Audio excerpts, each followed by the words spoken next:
Everybody like and subscribe, praise the bell icon. Story number 1. There was a Pizza Hut on the outskirts of a small town in Indiana that had been there since the early 80s. A dying shopping plaza surrounded it, the kind of place where most of the stores had long since shut down, leaving behind dusty windows and rusted signage. Locals still came for the pizza, mostly out of habit or nostalgia, but there were always whispers about that place. Everyone had a story. Strange noises in the bathroom, the power flickering during clear skies, or the feeling of being watched while eating alone. But one night in 2017, something happened that finally gave those whispers real weight. It was a Tuesday night shift, slow as hell. Just two people were working: Jamie, a 19-year-old who had just started 2 weeks prior, and Ronnie, the night manager who'd been there for years. Jamie was in the back prepping dough, while Ronnie manned the register. At around 9:45 p.m., 10 minutes before closing, a call came in. Ronnie answered, already annoyed because late orders meant staying past closing. But what made it weird wasn't the time, it was what the caller said. "I need a large meat lovers," the voice rasped, low and distorted. "No cheese." Ronnie blinked. "No cheese? No cheese. No box. Just wrap it in foil. I'll be there soon. Don't lock the door." Then the line went dead. Ronnie figured it was a prank, like maybe some stoner trying to mess around. But whatever, he made the pizza. Jamie asked about the call, and Ronnie just shrugged, laughing it off. They started cleaning up while the pizza cooked. But then, right around 10:03, Story number 2. there's a Pizza Hut in rural Pennsylvania that sits just off a quiet 2-lane highway. In the daytime, it looks like any other aging fast food spot. A faded red roof, outdated signage, and the smell of grease clinging to the air. But to the employees who've worked there long enough, that building holds something else. Something that doesn't want to be forgotten. Back in the summer of 2014, a kid named Marcus took a night shift job there. He was 17, trying to save up for a car, and didn't care about the rumors. The other workers joked about a basement that doesn't exist, or a man with no eyes who watched from the lobby security cameras.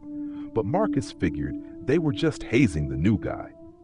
One Thursday, his manager asked him to close alone for the first time. It was a slow night, raining hard.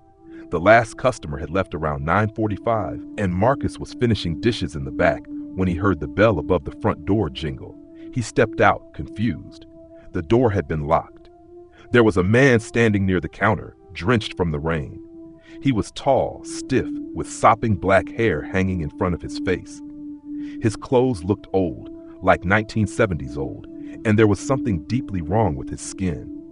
It was pale, grayish, and stretched too tight across his bones, like it didn't quite fit.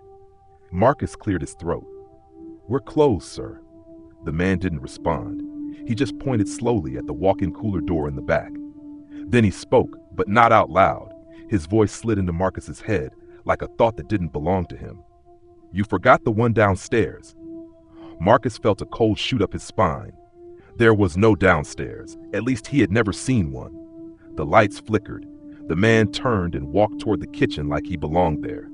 Panicking, Marcus backed up, grabbing his phone, but it was dead, though it had been at 80% just 10 minutes before. When he turned back, the man was gone. Thinking he'd lost it, Marcus decided to leave. He didn't even clock out. He just ran to his car, heart pounding, rain soaking through his hoodie. When he looked back at the restaurant through the windshield, there was no one inside, but the front door was wide open. The next day, he came in to quit. The manager didn't look surprised. He just nodded and said, "It happens." Marcus later learned there was a basement. It had been sealed off decades ago after a fire. 3 employees had died down there when the wiring shorted out. No one recovered the bodies. The place was rebuilt, but they didn't dig the foundation back up. They just left it, buried under the kitchen. Sometimes, especially on stormy nights, the staff still hears banging underneath the floor. And if the walk-in cooler door ever creaks open by itself, you don't check it. You lock the front door, leave the lights on, and you go. Story number 3. There was a Pizza Hut in northern Oregon, tucked between a forest preserve and a long-forgotten strip mall. It wasn't in a great part of town, and it never stayed open past 10 p.m., ever. Not because of city ordinances or staff shortages, but because of something that had happened back in the 90s. Locals still talk about it, but the details always change. The one part that stays the same?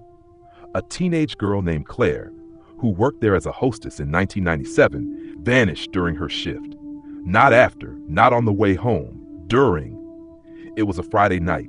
The place was packed, and Claire had just seated a party of 5 when she walked into the back for a drink refill. A coworker saw her enter the cooler to grab more soda syrup, and then she never came out. They searched everywhere. The cooler, the back lot, the bathrooms, even the roof. No sign of her. But here's where it gets truly messed up. The security footage, which was recorded on VHS back then, showed her walking into the cooler. Then, 30 seconds later, the door opened by itself and nothing. Just cold air and condensation. Police thought maybe she'd run away, maybe slipped out through a side door, but her purse, her car keys, and even her phone were still in the employee cubby. She had no reason to disappear. After the investigation, they remodeled the cooler and updated everything.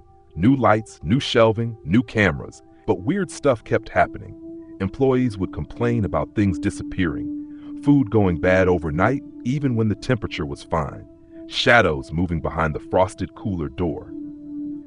Then one night in 2018, over 20 years later, the new manager, a guy named Seth, decided to clean out some of the old shelving in the back corner of the cooler, the one area nobody liked going near. He found something wedged deep behind a metal panel, a scrap of fabric, faded red. It matched the old uniforms from the 90s. They sent it off to the police, just to be sure. Weeks passed. Then, one night, Seth got a call at the store phone, long after closing. The line was static-filled, but a voice came through. Not a scream, not a threat, just one soft sentence. "You finally found me." The call ended. The next day, the police confirmed the fabric had traces of Claire's DNA. Seth quit a week later. Now, every new employee is given the same warning their first day. Never go into the cooler alone. And if the door opens by itself, don't look inside.